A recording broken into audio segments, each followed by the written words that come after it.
Conseil des ministres s'est tenu hier mercredi en présence du président de la République. Le gouvernement ivoirien a adopté un projet de loi portant orientation agricole. Une décision concernant la construction de 6 nouveaux lycées de jeunes filles avec internat a été également annoncée.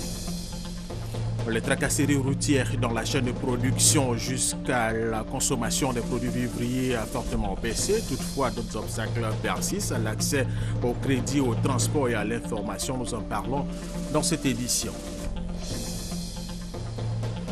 Aux États-Unis d'Amérique, Walter Scott, un homme noir de 50 ans, a été tué de 8 balles dans le dos par un policier blanc à North Charleston, en Caroline du Sud. Après un banal contrôle, le policier, Michael Slager, invoquait la légitime défense, mais une vidéo tournée par un homme à proximité contredit sa version. Mesdames et messieurs, bienvenue et merci de suivre les informations sur RTI 1. Nous vous disions dans nos titres, un conseil des ministres s'est tenu hier mercredi en présence du président de la République Alassane Ouattara. Le gouvernement ivoirien a adopté un projet de loi portant orientation agricole. Le texte reconnaît désormais le statut d'agriculteur et d'entreprise agricole. Par ailleurs, une décision concernant la construction de 6 nouveaux lycées de jeunes filles avec internat a été annoncée. Jérôme Kofi Abolé. De nombreux sujets abordés au cours du Conseil des ministres ce mercredi. 3 mesures à retenir au terme du point presse dit par le porte-parole du gouvernement. D'abord, celle prise au titre des projets de loi relatifs au statut d'agriculteur. Ce projet de loi va préciser notamment le cadre de définition de mise en œuvre des politiques sectorielles de l'agriculture en Côte d'Ivoire.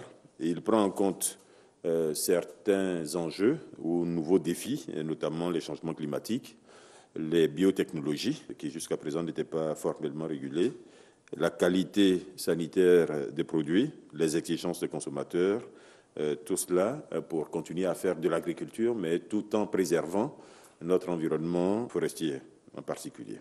Ce projet de loi reconnaît également pour la première fois en Côte d'Ivoire le statut d'agriculteur, donc comme fonction, le statut d'exploitation familiale et le statut d'entreprise agricole. Jusqu'à présent, nous avons surtout parlé de groupement vocation coopérative, donc GVC, dans le domaine agricole. Maintenant, un agriculteur donc, pourra se prévaloir de sa fonction d'agriculteur. Le Conseil a aussi évoqué l'installation d'un guichet unique pour tout ce qui concerne la problématique de l'emploi. Toute chose qui s'inscrit dans le cadre du fonctionnement de l'agence Emploi Jeunes à mettre en place. Il s'agit donc ici de créer un guichet unique qui permettra donc de gérer toute la problématique de l'emploi, en particulier de l'emploi jeune. Cette agence aura pour mission de renforcer et accélérer la dynamique de création d'emplois, organiser au mieux l'action des différents acteurs du gouvernement. Cette agence permettra également de fédérer, de fortifier tous les efforts qui sont aujourd'hui menés en matière d'emploi, de créer plus de synergie entre les acteurs et entre les différents programmes et initiatives en faveur de l'insertion professionnelle des jeunes.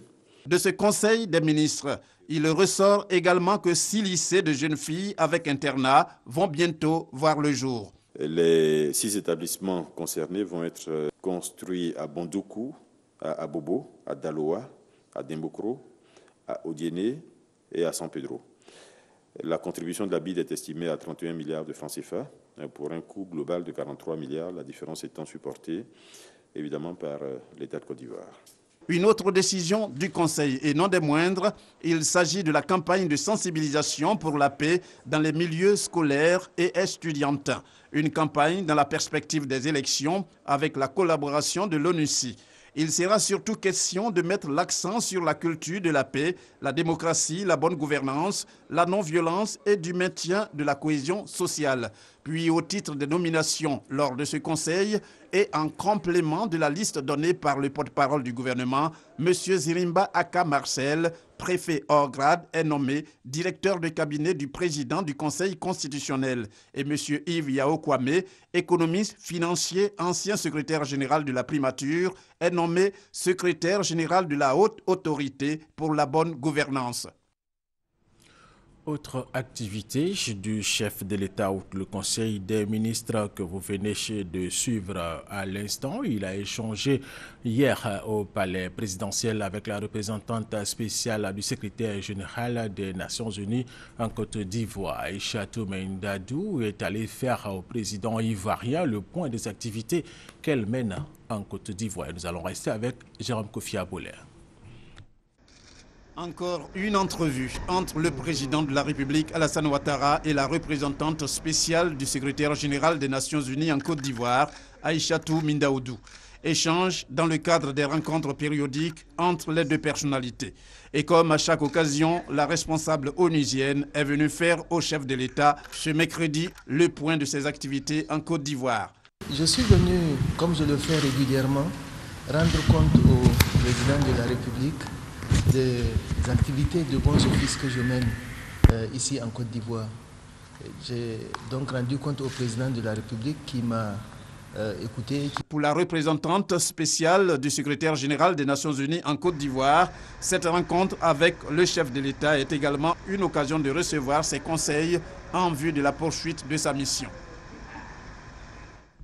Le Sahara, le salon de l'agriculture et des ressources animales d'Abidjan se poursuit. Il a enregistré hier mercredi la visite du président de l'Assemblée nationale, Guillaume Soro, et du médiateur de la République, Ngolo Koulibaly. Témoin pour RTI 1, Hugues Hervé Blé. Des visiteurs illustres, le Sahara ne manque pas d'en accueillir. Parmi les tout derniers, le médiateur Ngolo Koulibaly, qui aura dévancé sur les lieux le président de l'Assemblée nationale, Guillaume Soro. Avec beaucoup de curiosité et un grand besoin de découvrir le salon de l'agriculture et des ressources animales dans tous ses compartiments, le médiateur a parcouru les différents stands. Je suis agréablement surpris et impressionné par, disons, la taille des stands et surtout la qualité des personnes qui les animent et aussi la qualité des produits qu'on nous expose. Je suis persuadé qu'au sortir de ce Sahara, notre pays va faire un nouveau bond. Le président de l'Assemblée nationale n'était pas seul au Sahara, l'accompagnait de nombreux membres de l'hémicycle. Guillaume Soro, arrivé au Sahara peu après le grand médiateur, était visiblement heureux d'y être, surtout de se rendre compte des performances des secteurs de l'agriculture et des ressources animales de Côte d'Ivoire. La visite guidée du président de l'Assemblée nationale a été pour cela ponctuée de nombreuses questions. Je suis impressionné par la qualité, n'est-ce pas, des exposants et des expositions que nous avons pu voir. Autant de découvertes, de potentialités en Côte d'Ivoire. Donc je suis satisfait. Et je voudrais féliciter le ministre et son équipe.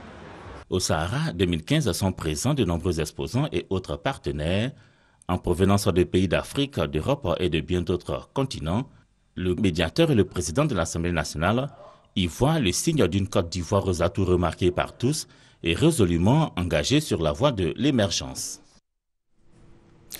Nous vous le disions dans nos titres, les tracasseries routières dans la chaîne de production jusqu'à la consommation de produits vivriers a fortement baissé ici en Côte d'Ivoire. Toutefois, d'autres obstacles persistent. L'accès au crédit, au transport et à l'information. Voyons le cas des paysans et commerçants de la localité de Divo, l'un des principaux greniers du pays. Lancide Bakayeko, Adama Kodé. Offres dispersées et irrégulières, manque d'informations sur la disponibilité des produits, cherté du transport. Dans la région de Divo, la commercialisation du vivrier est caractérisée par un niveau élevé d'incertitude. Nous essayons de faire une mise en relation d'affaires entre les commerçants et les producteurs. Cette relation de mise en affaires se passe entre les grossistes et les coopératives. Mais souvent, il y a des petits grossistes qui viennent. Leur demande est tellement petite qu'on ne peut pas les confier à des coopératives. Pourtant, la question des débouchés reste le principal souci des paysans. Bon, on produit, on ne gagne pas les clients. C'est ça qui nous fatigue ici. Si on a gagné une usine ici, vraiment, on sera content. Et ce n'est pas tout. Ce sont des produits périssables. Bon, souvent, quand tu en as besoin d'obtenir ton prix de poisson, tu es obligé de payer une chose, couper la banane et puis venir vendre à prix bas. Alors qu'actuellement, c'est très bien que la banane s'achète chèrement à Abidjan. La collecte étant longue et coûteuse, parfois du fait du mauvais état des pistes villageoises, les grossistes cherchent à limiter au maximum les dépenses et à gagner du temps. Les femmes sont en majorité dans le domaine. Elles s'intéressent pour la plupart à la banane, au manioc, à l'igname et aux produits maraîchers. Elles assurent la recherche du produit, son groupage et le convoyage du chargement. La plupart des grossistes ne possèdent pas de véhicules et sont ainsi dépendantes des transporteurs. Je loue nos camions à 400 000. Dans la semaine, je peux faire 2 voyages. Malgré tout, les choses ne se passent pas toujours comme prévu.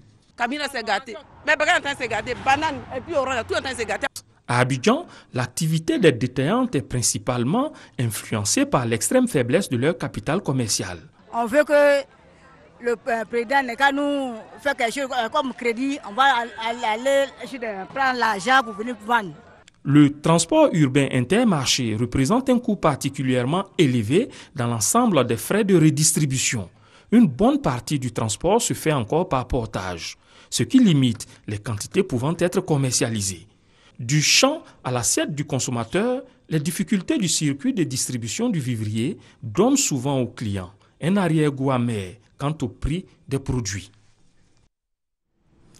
Pour la journée de ce jeudi, parlant bien sûr du Sahara, il est prévu des visites scientifiques et des panels sur la valorisation des produits agricoles. L'Organisation des femmes reporters et photographes de Côte d'Ivoire veut pendant quelques jours montrer son savoir-faire à travers une exposition photo dédiée à la femme au travail. Cette organisation bénéficie du soutien de la ministre de la Communication, Serge Colliard.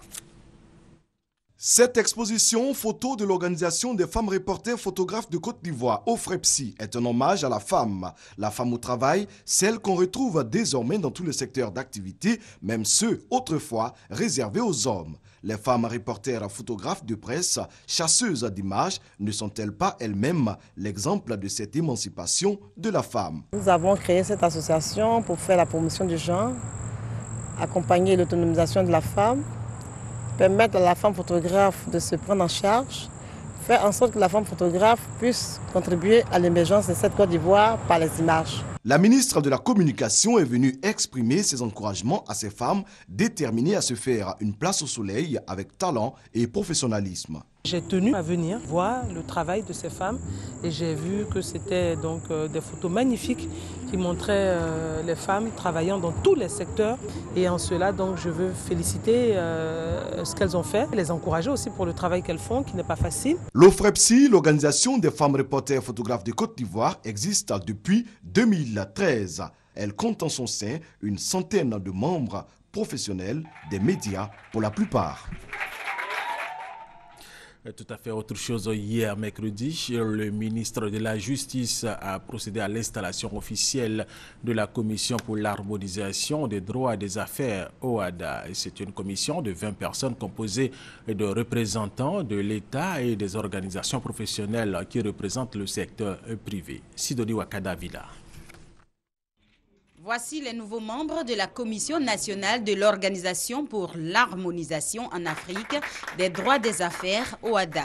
Au nombre de 20, ils sont chargés de la mise en œuvre efficace et efficiente des actes uniformes sur le territoire national et faire la promotion de tout ce qui concerne les tests de l'OHADA.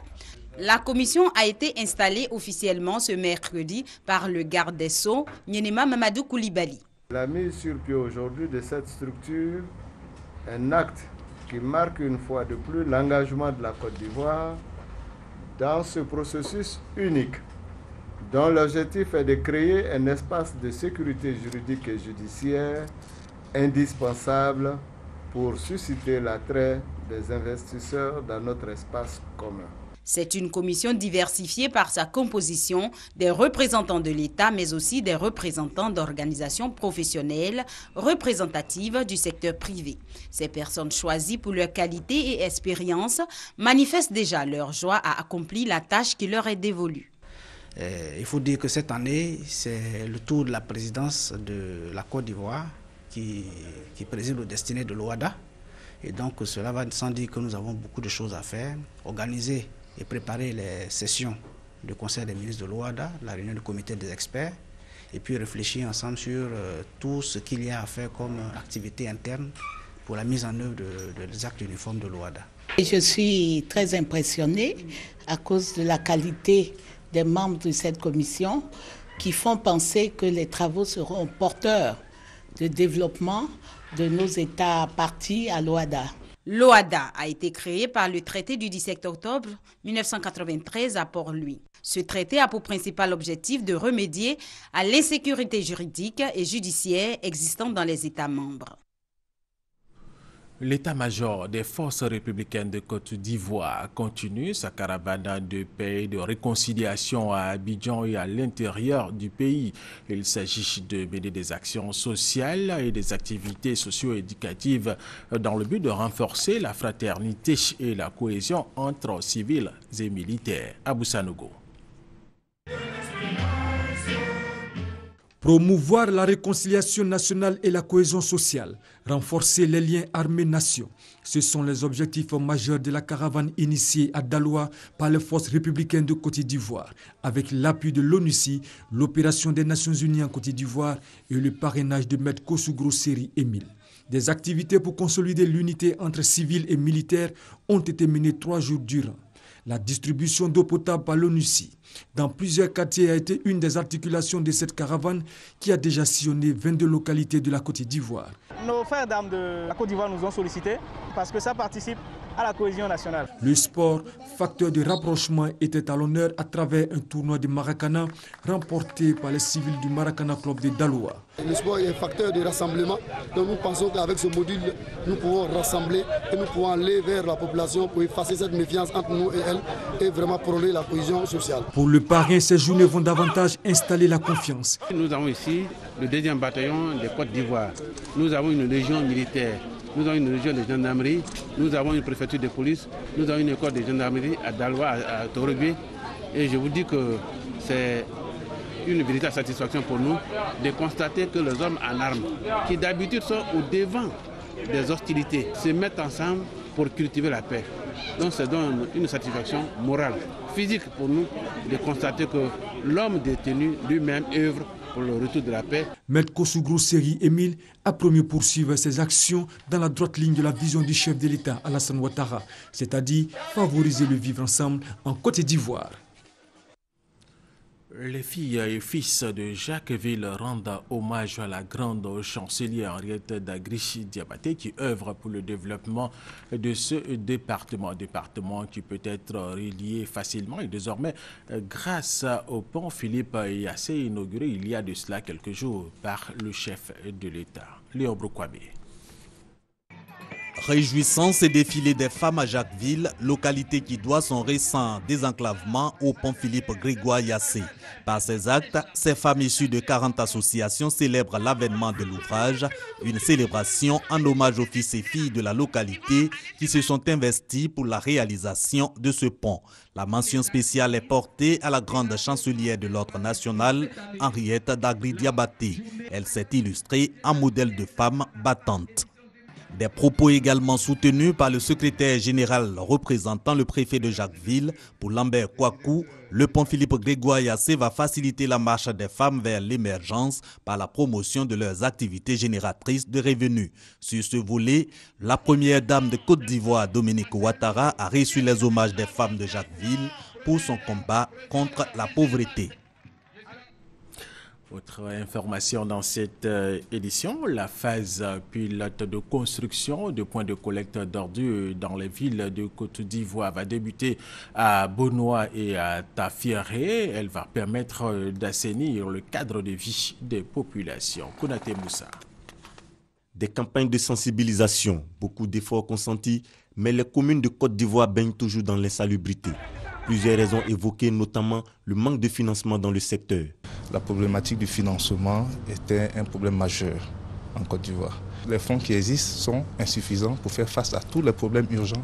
Notre capacité de financement est aujourd'hui à hauteur de 15 milliards, alors que les besoins sont estimés à environ 40 milliards. Pour résoudre ce problème, le Fonds de financement des programmes de salubrité urbaine opte pour le partenariat.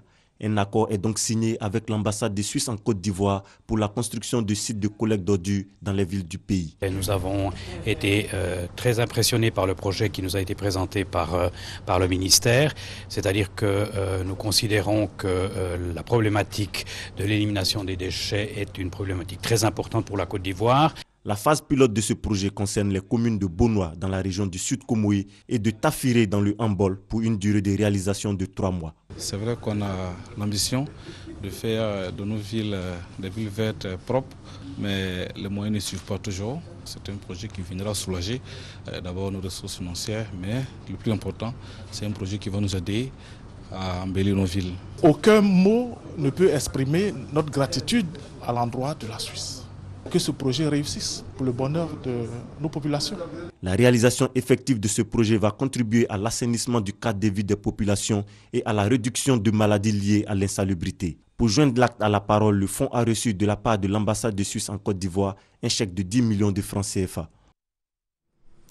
Le ministère de la Promotion, de la Jeunesse, des Sports et des Loisirs, à travers sa direction régionale de l'IFU, a organisé des journées de campagne et de sensibilisation sur la santé de la reproduction et le planning familial. Au cours de la campagne, les jeunes ont été invités à se protéger contre le VIH-Sida et à opter pour les dépistages volontaires. Thérèse Tapeyoboué.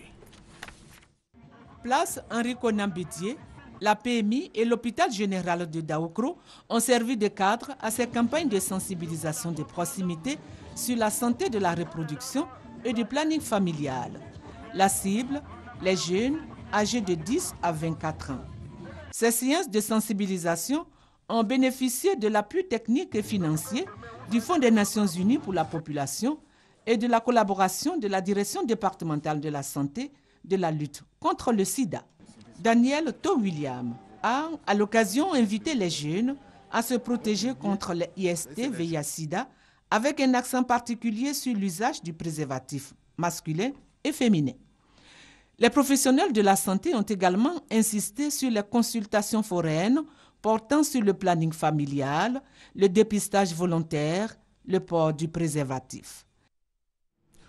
Une journée consacrée à la police municipale de Bois-Fly. On en parle dans cette édition. Objectif de cette journée, informer la population sur le rôle que joue cette unité de sécurité au sein de la commune. Chantal Oumar Kanda.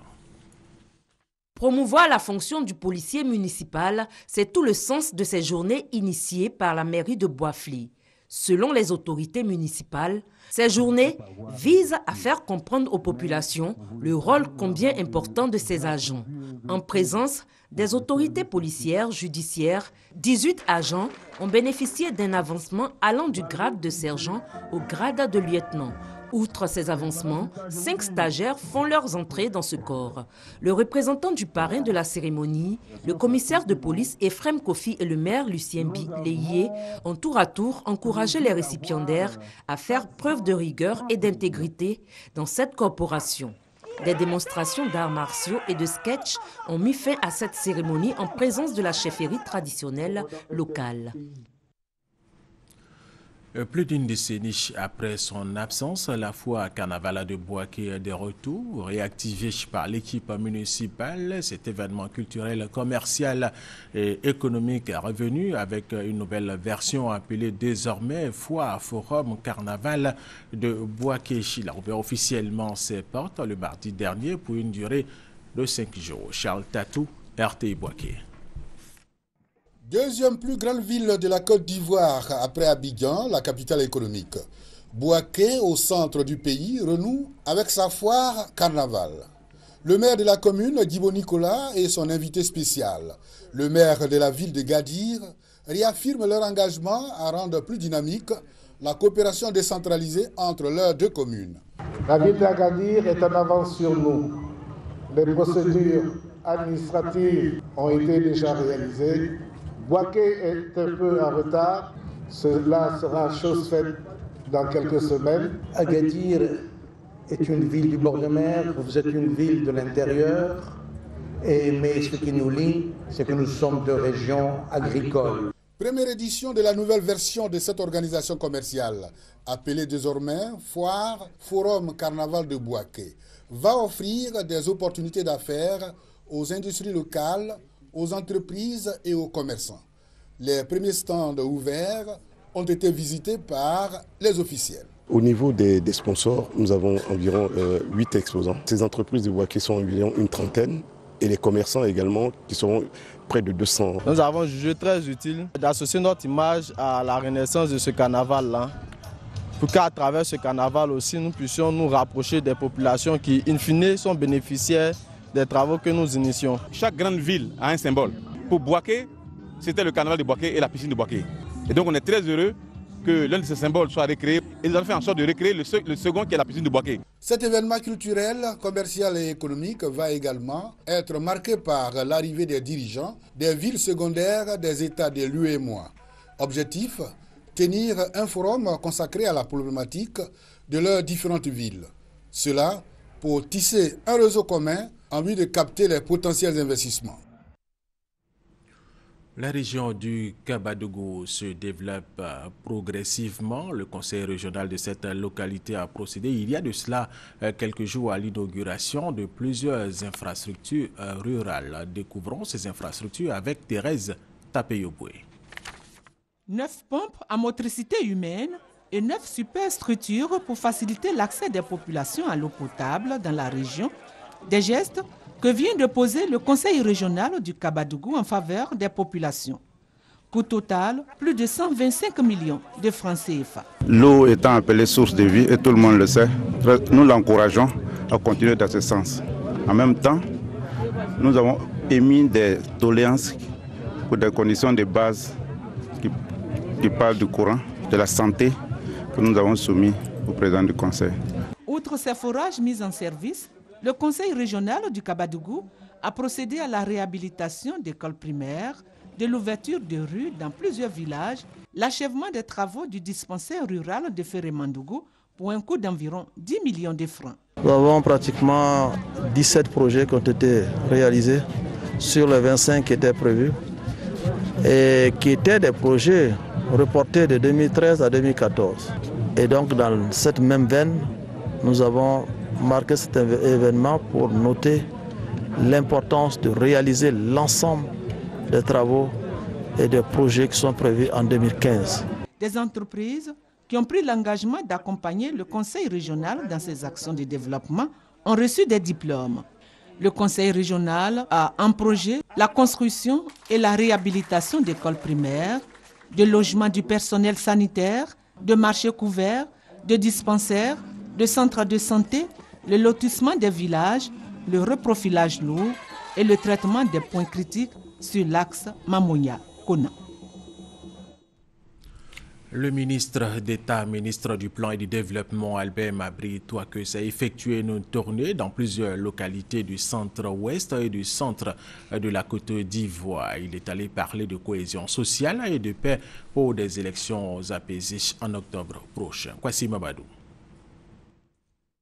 Le ministre d'État Albert Mabry Touakeus à Zaïbo, une sous-préfecture du département de Daloa. Il y est pour parler de paix et de développement avec les différentes communautés vivant dans cette région. Des populations qui ont décidé de faire du vivre ensemble une réalité. Ici, l'activité principale est l'agriculture, mais l'évacuation des produits constitue un véritable casse-tête. À cela s'ajoute le manque d'infrastructures de base, des doléances qui ont été présentées au ministre d'État, ministre du Plan et du Développement. Albert Mabry Touakeus a informé les populations des actions en cours pour résolver ces problèmes. Il demande aux populations de faire confiance au président Alassane Ouattara. Albert Mabry Touakeus invite les leaders de communauté à prier pour des élections apaisées en octobre prochain. Une élection paisible, c'est important pour Zaïbo. Parce que nous savons ce que la crise peut nous apporter, le retard que ça peut nous apporter. Je sais qu'en venant m'accueillir, en étant ici avec tous les responsables du RHDP, vous n'hésiterez pas à lui apporter le suffrage nécessaire. Mais je souhaite que ça se passe dans la paix. Nous souhaitons que les 5 prochaines années soient totalement utilisées pour apporter le développement aux populations. Après Zaïbo, le ministre d'État, ministre du Plan et du Développement, a mis le cap sur Kounaïri, chef-lieu du département situé dans la région de Béré. Ici, ce sont les chefs de 32 villages qui ont décidé de parler d'une seule voix, à travers la mise en place de leur association. Ils s'engagent à cultiver la paix et la cohésion pour le développement de leur village. Comme les chefs de village, Les femmes de ce département chantent désormais à l'unisson pour le financement de leurs projets. Le ministre d'État Albert Maboutou-Akeus a rassuré la population de la volonté du chef de l'État, Alassane Ouattara, d'améliorer leurs conditions de vie. Cela se traduit selon lui par la réalisation du pont reliant Kounaïri à Béoumi. Pour terminer, il a fait un don de matériel agricole, dont un motoculteur pour les femmes. Walter Scott, un homme noir de 50 ans, a été tué de 8 balles dans le dos par un policier blanc à North Charleston, en Caroline du Sud, après un banal contrôle. Le policier Michael Slager invoquait la légitime défense, mais une vidéo tournée par un homme à proximité contredit sa version. Le policier ne semble à aucun moment avoir été menacé. Il a été mis en examen pour assassinat après la diffusion de la vidéo. Michael Slager, 33 ans, a été inculpé pour le meurtre de Walter Scott, un homme noir de 50 ans.